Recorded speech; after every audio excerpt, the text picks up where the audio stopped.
Well, I wanted to do a video on American cults. I might be working with somebody in the future on it. Basically, to get into it, you got your Mormonism, which is more closely aligned with Islam than Christianity, if you really research it. You got your FLDS, the fundamentalist sector of Mormonism, where they continue to believe in polygamy and do some pretty radical acts. There was a really good book on the FLDS that came out some years ago that also delves into the nature of cults and the nature of belief itself, and why people tend to believe in uh, in cults in the first place. Um, sorry. Uh, so then you have the Jehovah's Witnesses, Fortune 50 company in New York State, covers up their abuses to virtually every class of person, and they're pretty radical.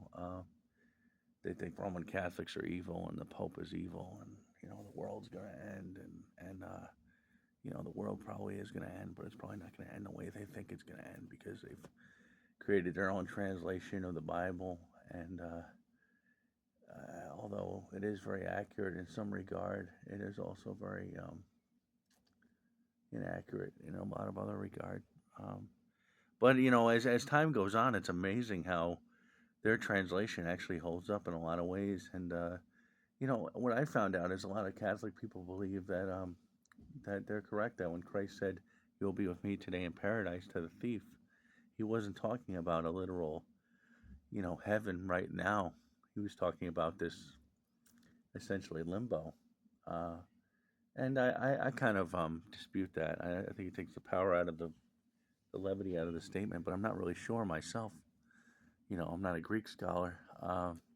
So moving forward from them, they don't believe in well, just real quick on them, they don't believe in the divinity of Christ. But if you want to talk about American cults, Jehovah Witnesses is like the Oscar Mayer Wiener of American cults. They represent the good and bad of being American, and just their door to door service, and which the Mormons kind of try to replicate, but not really because they have $1 billion hedge fund. I forgot to mention that, which doesn't go to charity or really anything. It just sits there, and maybe the higher ups in the Mormon church or temple use that fund.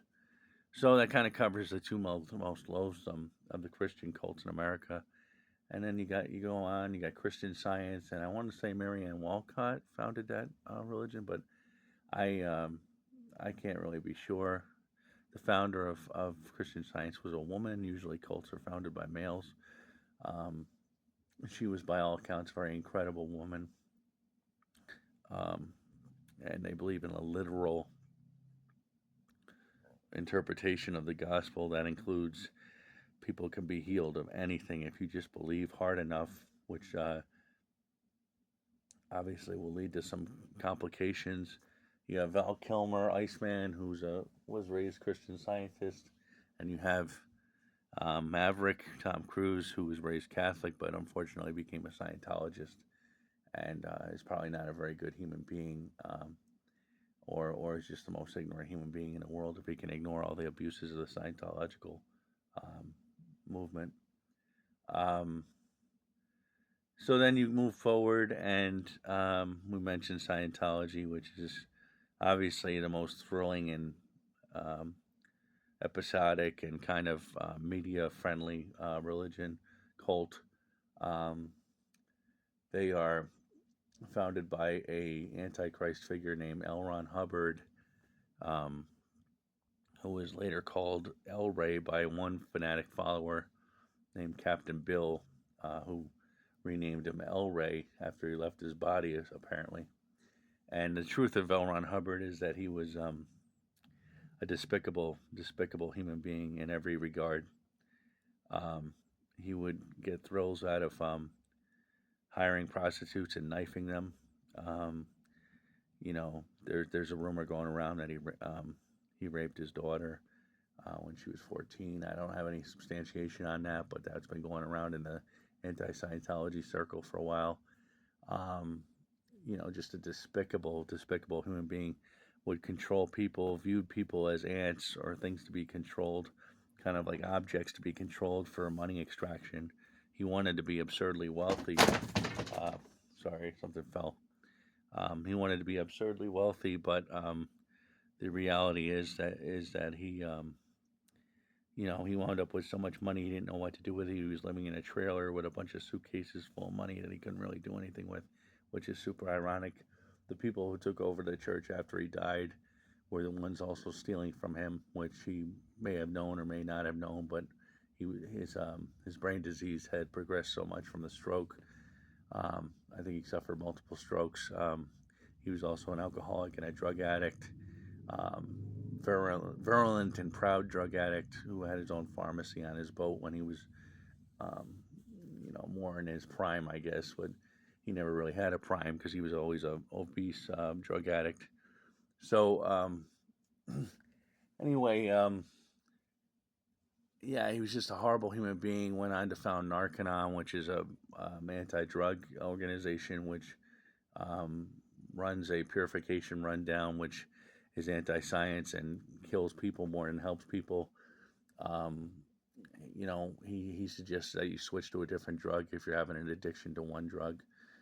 Really not somebody you should go to for any advice or help with dealing with drug addiction. And then, so yeah, I've spent more words speaking on Scientology than the other Christian cults, which have vastly more members, um, which is, I guess,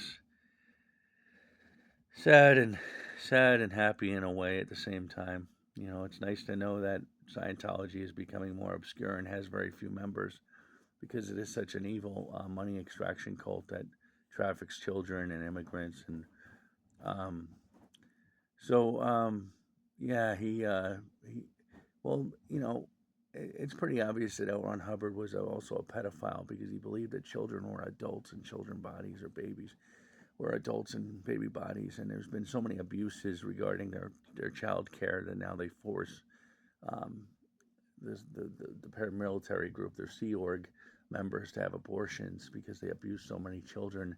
And you can substantiate that by going on looking up an interview with Jamie Mustard, or going on Peeling the Onion and finding the one where they interviewed a nice Spanish man who was taken advantage of. Or there's also, I believe, a Russian woman who interviews and talks her experience as an adolescent in the cult. Um, so obviously, Scientology is, you know, well, the reason why it's so the abuses of the church are much more documented. Although Muhammad was, the most studied historical figure of all time, um, and we know he had a child bride, Aisha, who was like 12 or 13 years old, and so he's technically a pedophile. But you can't really say that because, um, Muslims are very sensitive about their faith, and it's kind of because they're the most populist religion at this point. I think they've overtaken Christianity. Um, they're really just a cult. They're a low level cult that became huge. Um, and not to say there's not anything nice about Islam. There's nice beauty in Islam, and very nice language in Islam, and there is poeticism to their holy text and things like that. The Holy Quran. But I don't view it as a holy document. I can't really say that as a Christian.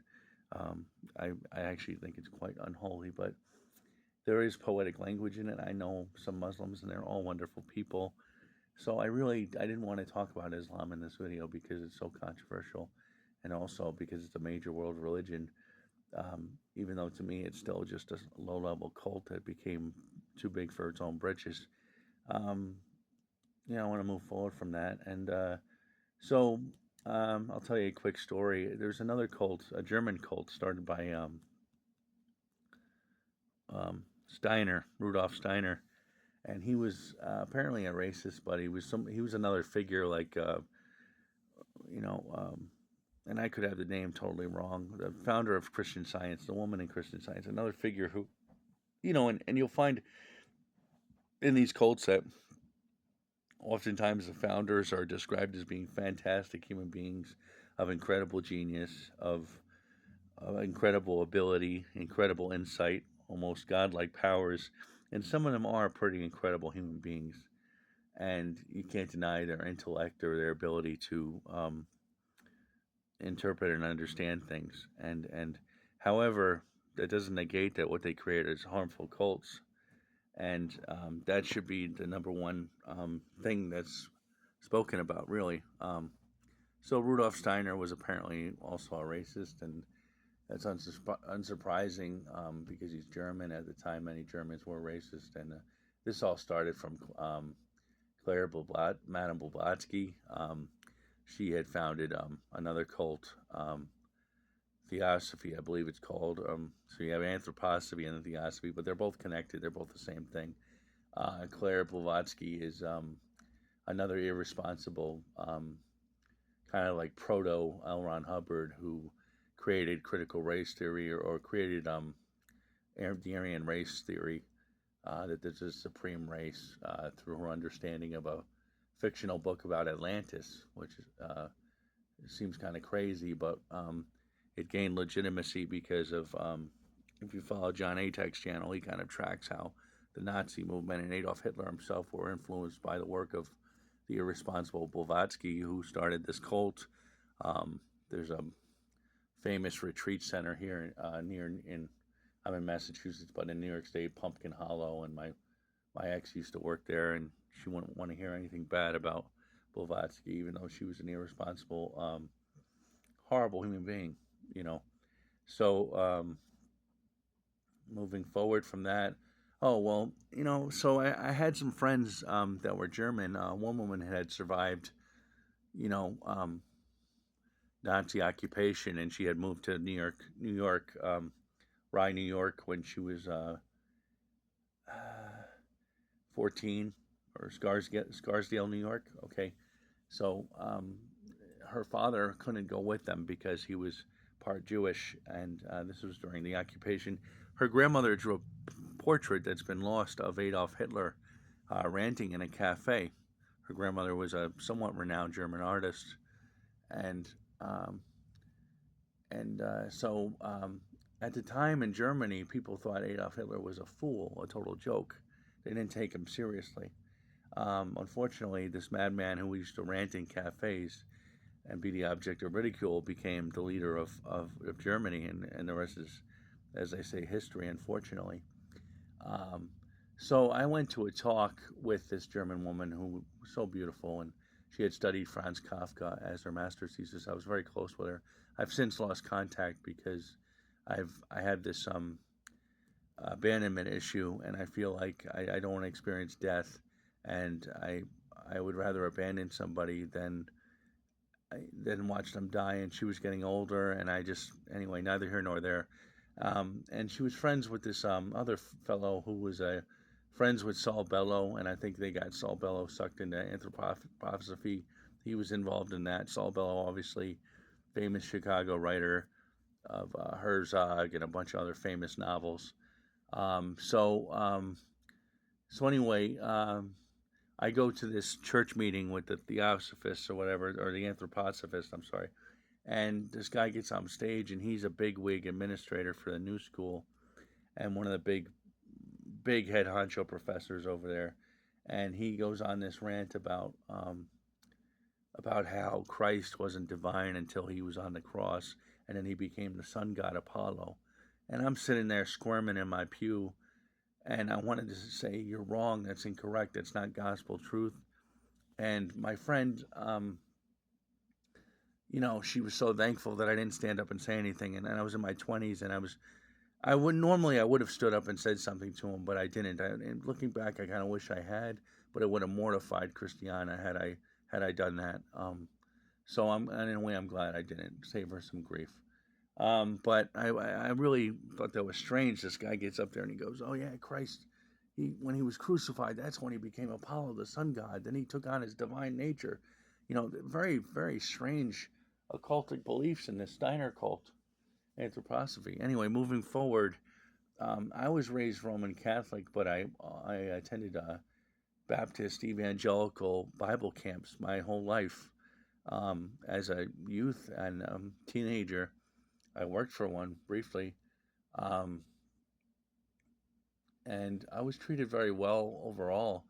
Um, you know, Roman Catholicism is an interesting religion. We're kind of like the first cult, in terms of Christianity, and uh, we're also the most successful and the most charitable. Um, I don't want to sound biased towards the church. I'm kind of alienated from the mother church right now because of I dispute one thing with the church, and I have been denied the Eucharist. So I kind of am on the fringe right now. Um, Although my parish priest, who passed away recently from Nigeria, I have an interesting story about that. Um, um, I'm getting all over the place. It's unfortunate. I was raised in this bipolar religion. Kind of, I was summers I would spend being an evangelical, and during the school year I was a Roman Catholic. So it's very difficult for me um, to kind of keep these things organized in my mind. Um, but I'm trying. I'm trying. Let me think. I have a couple interesting stories I wanted to share about this, and I'm kind of putting this video out there just to get it out of my head and make sure it's notated somewhere so I can perhaps go back to it if I create a more serious video. But yeah, so I'll explain that Father Godfrey story. That's actually a cool story. So I was in a hotel room, and I suffer from binge eating disorder, and I was on vacation for 2 weeks. I never take vacation.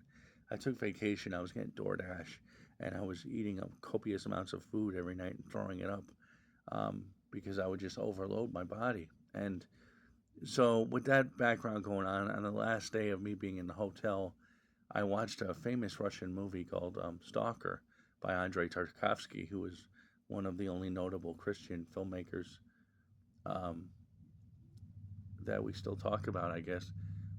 So anyway, there's a scene in the film where this Bible quote is quoted, and I believe it's the scene where the narrator talks about the central character talks about Christ and him appearing to the disciples on the road, and it may have even been the road to Damascus. I'm not sure. I don't. It might not have been because that's obviously Paul's story. But this is before that. This is when Christ returned, and they didn't even recognize it was Christ, right? So until he revealed himself, and then he told them all the mysteries of the Scripture and everything like that. And so when I go to so I get out of the hotel, and I finish the movie or whatever. I get out of the hotel and I drive down a road a couple towns over, and I just had this feeling. Let me pull into my old home parish, which was a couple towns away.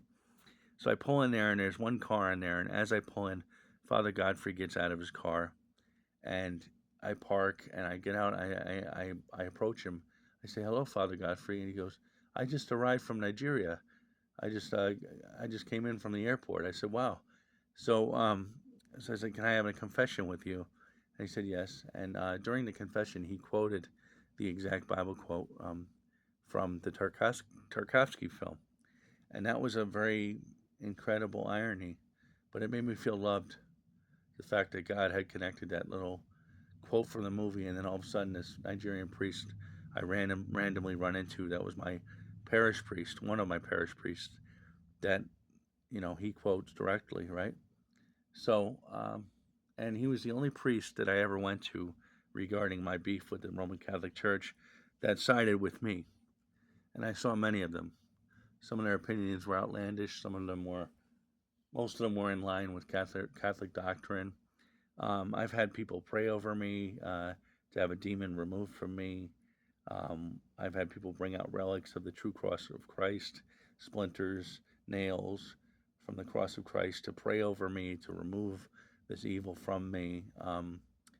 And there's things that happen in the Catholic Church. And if I were to go down the road right now to my favorite place, the Divine Mercy Shrine, they would do the same thing. They would pray over me and bring out the relics from the cross of Christ, and want me to return to being in the church, even though I only have one disagreement, um, which I don't want to get into really.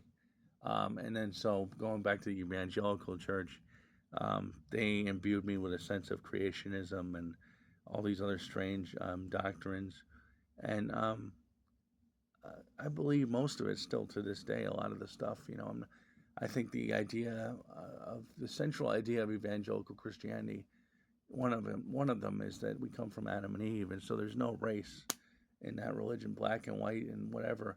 We all get along. We're all the same, and I really like that about that cult or religion, And so moving forward, and I was treated so well. And I will say one thing that I learned from the evangelical side of things at these religious groups is that I learned how to pray from them, and their way of praying was so beautiful. Brother so and so, we want to pray for him, and sister, so and so, we want to pray for her, and we want to pray for our meal. It was so organic and beautiful. It was prayer in a way that I hadn't experienced with the Roman Church, because the Roman Church is more about the formal prayers, which I love as well. So I have a fuller sense of religion where I use regular prayers, prayers for each other, and when I run my Bible study with it, I run a Bible study with a disabled group of people, and my leader in the group is a blind man who I'm so proud of, and it's a hybrid of Catholicism and evangelical in regard to we pray together like so powerfully for each other, for others in the world, and yet we also recite Catholic prayers together, and it's such a beautiful hodgepodge hybrid of those two cults, and studying cults, particularly Scientology on John Atak's channel, enabled me to get some kind of clarity regarding my own faith as a Roman Catholic. In fact, I'm wearing a Catholic medallion right now, to ward off cancer and other infectious diseases. So, I still believe in 99.9% of the faith. I have one disagreement with the faith. So my goal is to rejoin the faith in some capacity. Right now, my health conditions have really limited me in terms of basically everything in regard to daily living. I still work full time, sometimes overtime. But other than that, I'm kind of a mess. Sometimes I don't get out of bed. And this is rare for me to even be able to do a video. However, I think things are going to look up for me if I just keep going, keep going. I have a great support system. I have a great therapist, um, and I think I'm going to be able to conquer some of these health issues at least for a time, and then have a normal life. I'm working on my eating problem, my weight problem, a number of other things. I want to get back to playing music, which is another great love of my life. Um, so I've talked myself silly here talking about, but think about all the cults we've been over. I mean, it's astounding how many I've actually mentioned, and I've studied more than what I've mentioned. I'm missing some, um, but I guess I saved the best for last. The communist cult, social therapy. There's another word for it, the official term for it, but their psychological front is called social therapy, and they pretend to be real therapists, and they get you in their cult, and they turn you into an atheist and a communist. And um, I was in this cult for 2 years, and I stuck with it because I got results the first year. However, because we argued about Catholicism so much, she got sick of me and wanted to get rid of me.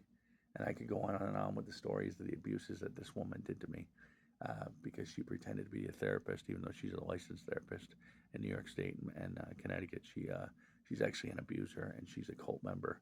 And this cult is very powerful in New York City, or at least was at one time. Luckily, their founder died. He's kind of like a L. Ron Hubbard clone, as far as I'm concerned. He's like L. Ron Hubbard if L. Ron Hubbard was a diehard communist. Did the same things. What do most cult leaders want? Money, power, fame. Um,